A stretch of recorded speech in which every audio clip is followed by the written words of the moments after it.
ಇದು ರಾಜ್ಯ ಕಾಂಗ್ರೆಸ್ನ ಕಥೆಯಾದರೆ ರಾಜ್ಯ ಬಿಜೆಪಿಯದ್ದು ಬೇರೆಯದ್ದೇ ರೀತಿ ಕಥೆ. ಅಲ್ಲಿ ರಾಜ್ಯಾಧ್ಯಕ್ಷರ ಬದಲಾವಣೆಯ ವಿಚಾರ ಬಹಳ ಚರ್ಚೆಗೆ ಗ್ರಾಸವಾಗ್ತಾ ಇದೆ. ರಾಜ್ಯ ಬಿಜೆಪಿಯಲ್ಲಿ ಅಧ್ಯಕ್ಷರ ಬದಲಾವಣೆ ವಿಚಾರ ದೇಶದಾದ್ಯಂತ 14 ರಾಜ್ಯಗಳಲ್ಲಿ ಮಾತ್ರ ಅಧ್ಯಕ್ಷರ ನೇಮಕ ಆಗ್ತಾ ಇದೆಯಂತೆ. ಉಳಿದ ರಾಜ್ಯಗಳಲ್ಲೂ ಕೂಡ ಆಯ್ಕೆ ಮಾಡಲಿದ್ದಾರೆ. ಕೆಂಪೇಗೌಡ ಏರ್ಪೋರ್ಟ್ನಲ್ಲಿ ಬಿಜೆಪಿಯ ರಾಜ್ಯಾಧ್ಯಕ್ಷ ಬಿ.ವೈ. ವಿಜಯೇಂದ್ರ ಕೊಟ್ಟಂತಹ ಹೇಳಿಕೆ ಇದು. ರಾಜ್ಯಾಧ್ಯಕ್ಷರ ನೇಮಕದ ಬಳಿಕ ರಾಷ್ಟ್ರೀಯ ಅಧ್ಯಕ್ಷರ ನೇಮಕ ಆಗುತ್ತೆ ಅಂತ ಹೇಳಿ ರಾಜ್ಯಾಧ್ಯಕ್ಷರ ನೇಮಕದ ಬಗ್ಗೆ ವಿಜಯೇಂದ್ರ ಅವರು ಮಾತನಾಡಿದ್ದಾರೆ. ವಿಜಯೇಂದ್ರ ಅವರು ದಿಢೀರ್ ಅಂತೇಳಿ ದೆಹಲಿಗೆ ಹೋಗಿದ್ರು. ರಾಷ್ಟ್ರೀಯ ಮಟ್ಟದ ನಾಯಕರುಗಳನ್ನು ಭೇಟಿ ಮಾಡಬೇಕು ಅನ್ನುವಂತಹ ಇಂಗಿತವನ್ನು ಕೂಡ ಇಟ್ಕೊಂಡಿದ್ರು. ಬಟ್ ಖಾಸಗಿ ಕಾರ್ಯಕ್ರಮ ನಿಮಿತ್ತ ಹೋಗಿದ್ದು ಅನ್ನುವಂತಹ ಮಾತುಗಳು ಕೂಡ ಕೇಳಿ ಬಂತು. ಬಟ್ ದೆಹಲಿಯಿಂದ ಬರ್ತಾ ಇದ್ದ ಹಾಗೆ ರಾಜ್ಯಾಧ್ಯಕ್ಷರ ಬದಲಾವಣೆಯ ವಿಚಾರಕ್ಕೆ ಬಿ.ವೈ. ವಿಜಯೇಂದ್ರ ಅವರು ಮಾತನಾಡಿದ್ದು ಹೀಗೆ.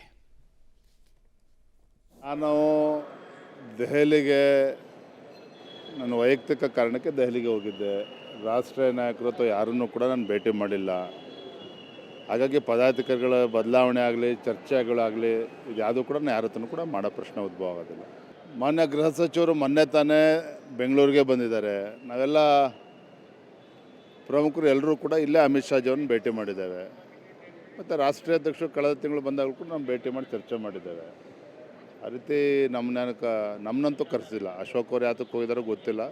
ಬಟ್ ನಾನು ಯಾವುದೇ ನಾನು ಬೇರೆ ವೈಯಕ್ತಿಕ ಕಾರಣಕ್ಕೆ ದೆಹಲಿ ಹೋಗಿದ್ದೆ ಅಷ್ಟೇ. ಅಲ್ಲದೆ ನಮ್ಮದೊಂದು ರಾಷ್ಟ್ರೀಯ ಪಕ್ಷ ಒಂದು ವರ್ಷ 4 ತಿಂಗಳ ಹಿಂದೆ ವಿಜಯೇಂದ್ರ ರಾಜ್ಯದ ಅಧ್ಯಕ್ಷರು ಅಂತೇಳಿ ಘೋಷಣೆ ಮಾಡಿದರು.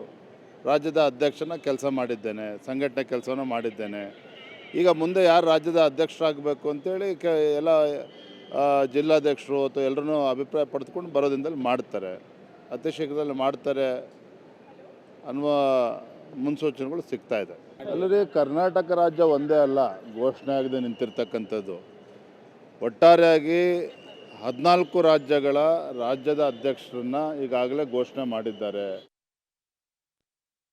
ಒಂದು ಕಡೆ ರಾಜ್ಯ ಸರ್ಕಾರದಲ್ಲಿ ಶಾಸಕರುಗಳೇ ಸ್ವಪಕ್ಷದ ವಿರುದ್ಧ ಅಸಮಾಧಾನವನ್ನು ಹೊರಹಾಕ್ತಾ ಇದ್ರೆ, ಮತ್ತೊಂದು ಕಡೆ ರಾಜ್ಯ ಸರ್ಕಾರ ಗೋಲ್ಮಾಲ್ಗಳ ಸುಳಿಯಲ್ಲಿ ಸಿಲುಕಿಕೊಳ್ತಾ ಇದೆ. ಒಂದಾದ ಮೇಲೊಂದು ಈ ಗೋಲ್ಮಾಲ್ ವಿಚಾರ ಈಗ ಮುನ್ನೆಲೆಗೆ ಬರ್ತಾ ಇದೆ. ನೋಡಿ, ಬೆಂಗಳೂರಿನ ಯಲಹಂಕದಲ್ಲಿ ಸ್ಲಂ ಬೋರ್ಡ್ ನಿವೇಶನ ಗೋಲ್ಮಾಲ್ಗೆ ಈಗ ಒಂದು ಮೆಗಾ ಟ್ವಿಸ್ಟ್ ಸಿಕ್ಕಿದೆ. ಅಸಲಿಗೆ 6-7 ತಿಂಗಳ ಹಿಂದೆಯೇ ಸಚಿವ ಜಮೀರ್ ಇಲಾಖೆಯ ಈ ಮೆಗಾ ಅಕ್ರಮದ ಬಗ್ಗೆ DCM DK ಶಿವಕುಮಾರ್ ಗಮನಕ್ಕೂ ಕೂಡ ಬಂದಿತ್ತಂತೆ. ಅವ್ರಿಗೂ ಕೂಡ ದೂರನ್ನು ಕೊಡಲಾಗಿತ್ತು. ಖುದ್ದು DCM ಆಪ್ತ ಕಾರ್ಯದರ್ಶಿ ಸ್ಲಂ ಬೋರ್ಡ್ನ MDಗೆ ಕಾನೂನು ಬಾಹಿರ ನಿವೇಶನದ ಮಂಜೂರು ಮಾಡ್ತಾ ಇದ್ದು, ಇದನ್ನು ಪುನರ್ ಪರಿಶೀಲನೆ ಮಾಡಿ ಅಂಥೇಳಿ ಸೂಚನೆ ಕೊಟ್ಟು ಟಿಪ್ಪಣಿ ಮಾಡಿದ್ದಾರೆ.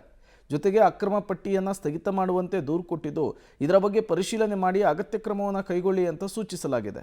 ಇದರ ಬೆನ್ನಲ್ಲೇ ಈಗ ಲೋಕಾಯುಕ್ತದಲ್ಲೂ ಕೂಡ ಈ ಹಗರಣದ ಬಗ್ಗೆ ದೂರನ್ನು ಕೊಡಲಿಕ್ಕೆ ಮುಂದಾಗಿದ್ದಾರೆ ಅನ್ನೋದು ಗೊತ್ತಾಗ್ತಾ ಇದೆ. ಇವಾಗ ಸ್ಲಂ ಬೋರ್ಡಲ್ಲಿ ತನ್ನದೇ ಆದಂಥ ಒಂದು ರೂಲ್ಸ್ ಆ್ಯಂಡ್ ರೆಗ್ಯುಲೇಷನ್ ಇದೆ. 10 ವರ್ಷ ಸ್ಲಂ ಬೋರ್ಡಲ್ಲಿ ವಾಸವಾಗಿರಬೇಕು. ಆ ವ್ಯಕ್ತಿ ಅಲ್ಲೇ ವೋಟರ್ ID ಹೊಂದಿರಬೇಕು ಮತ್ತು ವೋಟ್ ಹಾಕ್ತಾ ಇರಬೇಕು. ಬೂತ್ ಲಿಸ್ಟಲ್ಲಿ ಅವನ ಹೆಸರು ಇರಬೇಕು. ಅಂಥವರಿಗೆ ಕೊಡಬೇಕು ಅಂತ ಇದೆ. ಬಟ್ ಇದು ಏನಾಗಿದೆ ಅಂದರೆ ಕಂಡವ್ರಿಗೆಲ್ಲ ನೀಡಿರೋದು ಸುಮಾರು ಮಾಹಿತಿಗಳು.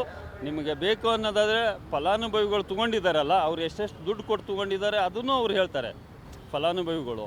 ಹೀಗಾಗಿ ಸುಮಾರು ವಿಷಯಗಳು ನಡೆದಿರೋದಕ್ಕೆ ಪರ್ಟಿಕ್ಯುಲರಾಗಿ ಒಂದು ಸರ್ವೆ ನಂಬರ್ಗೆ ನಾನು RTI ಹಾಕಿದ್ದೀನಿ. ಅದಕ್ಕೂ ಇನ್ನೂ ಯಾವುದೇ ಮಾಹಿತಿ ಅಕ್ಕಡಿಯಲ್ಲಿ ನನಗೆ ನೀಡಿಲ್ಲ.